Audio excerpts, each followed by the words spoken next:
അസ്സലാമു അലൈക്കും വറഹ്മത്തുള്ളാഹി വബറകാതുഹു. ഖുർആൻ പഠനം. സൂറത്തുൽ ഖിയാമ 38-ാമത്തെ സൂക്തം. ബിസ്മില്ലാഹിർ റഹ്മാനിർ റഹീം. സുമ്മ പിന്നീട്, കാന ആയിത്തീർന്നു, അലക്കത്തൻ രക്തക്കട്ട, ഫഖലക എന്നിട്ട് അതിനെ സൃഷ്ടിച്ചു, ഫസവ്വ എന്നിട്ട് ശരിയാക്കിയെടുത്തു. സുമ്മ കാന അലക്കത്തം ഫഖലക ഫസവ പിന്നീട് അതൊരു ഭ്രൂണമായി രക്തക്കട്ടയായി അതിനെ അവൻ സൃഷ്ടിച്ച് ശരിയാക്കിയെടുത്തു.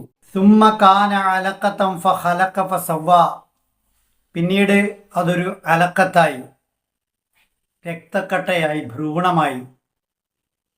എന്നിട്ട് അള്ളാഹു അവനെ സൃഷ്ടിച്ചു, ശരിയാം വിധം സംവിധാനിച്ചു. അലം യക്കു നുത്ഫത്തം മിൻ മനി യുംന തെറിച്ചു വീഴുന്ന ഒരു ഇന്ദ്രിയത്തുള്ളി മാത്രമായിരുന്നില്ല എന്ന ചോദ്യത്തിൻ്റെ ബാക്കിയാണ് ഈ സൂക്തം. നുത്തുഫത്തിൽ നിന്നും അലക്കത്ത് ആയി. അലക്കത്ത് എന്നാൽ ഒരിടത്ത് പറ്റിപ്പിടിച്ച് നിൽക്കുന്നത് എന്നാണ്. രക്തം കുടിക്കുമ്പോൾ അട്ട പറ്റിപ്പിടിച്ച് നിൽക്കുന്നത് പോലെ പുരുഷ ബീജവും സ്ത്രീയുടെ അണ്ടവും യോജിച്ച് ഉണ്ടാകുന്ന സിക്താണ്ഡം, ആ സിക്താണ്ഡം വിഭജിച്ച് ഒരു മാംസകഷ്ണമായി മാറുന്നു. ഗർഭപാത്രത്തിൽ പറ്റിപ്പിടിച്ച് തൂങ്ങിപ്പിടിച്ചാണ് അത് വളരുന്നത്. മനുഷ്യ സൃഷ്ടിപ്പിൻ്റെ ഘട്ടങ്ങളെക്കുറിച്ചുള്ള പരാമർശത്തിൻ്റെ ഭാഗമായാണ് ഖുർആൻ മുൻ സൂക്തത്തിൽ നുത്ഫത്തും ഈ സൂക്തത്തിൽ അലക്കത്തും ഉപയോഗിച്ചത്. 1400 കൊല്ലങ്ങൾക്ക് മുമ്പ് മനുഷ്യ സൃഷ്ടിപ്പിൻ്റെ ഘട്ടങ്ങളെ ഏറ്റവും ശരിയാം വിധം മനോഹരമായി ഖുർആൻ ചിത്രീകരിച്ചത് ഖുർആനിലെ മഹാത്ഭുതങ്ങളിലൊന്നായി ഇന്നും നിലകൊള്ളുന്നു. മനുഷ്യ സൃഷ്ടിപ്പിൻ്റെ ഘട്ടങ്ങളുടെ ബാക്കി കൂടി കൃത്യമായി പ്രസ്താവിച്ച സൂക്തമാണ് വിശുദ്ധ ഖുർആനിലെ സൂറത്തു നൂറിൻ്റെ തുടക്കത്തിലുള്ള സൂക്തം. അതിൻ്റെ 14-ാമത്തെ ആയത്തിൽ അള്ളാഹു പറയുന്നുണ്ട്, സുമ്മ ഖലഖ്നൻ നുത്ഫത അലഖതൻ ഫഖലഖ്നൽ അലഖത മുദ്ഗതൻ ഫഖലഖ്നൽ മുദ്ഗത ഇളാമ ഫകസൗനൽ ഇളാമ ലഹ്മ.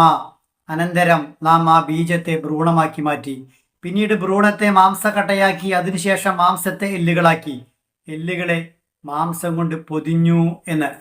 ഈ ഘട്ടങ്ങളെല്ലാം തരണം ചെയ്ത് വരുന്ന മനുഷ്യൻ അവൻ പൂർണ്ണ വളർച്ചയെത്തുമ്പോൾ, ബുദ്ധിയും വിവേകവും ഉണ്ടാകുമ്പോൾ, തിരിച്ചറിവിൻ്റെ അവസ്ഥയിലേക്ക് എത്തുന്ന സാഹചര്യത്തിൽ അള്ളാഹുവെ തിരിച്ചറിയുക, അവനെ കണ്ടെത്തുക, തൻ്റെ സൃഷ്ടിപ്പിൻ്റെ നിസ്സാരതയെക്കുറിച്ച് ചിന്തിച്ച് സൃഷ്ടികർത്താവായ ആ മഹാശക്തിയെ അംഗീകരിക്കുക എന്നതാണ് ചെയ്യേണ്ടത്.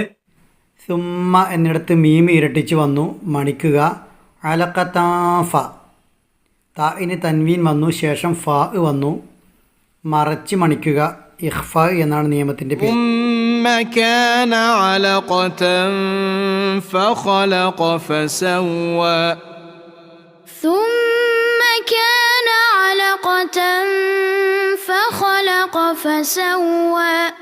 വിശുദ്ധ ഖുർആൻ കൂടുതൽ പഠിക്കാനും അടുത്തറിയാനും പ്രചരിപ്പിക്കാനും എല്ലാം അല്ലാഹു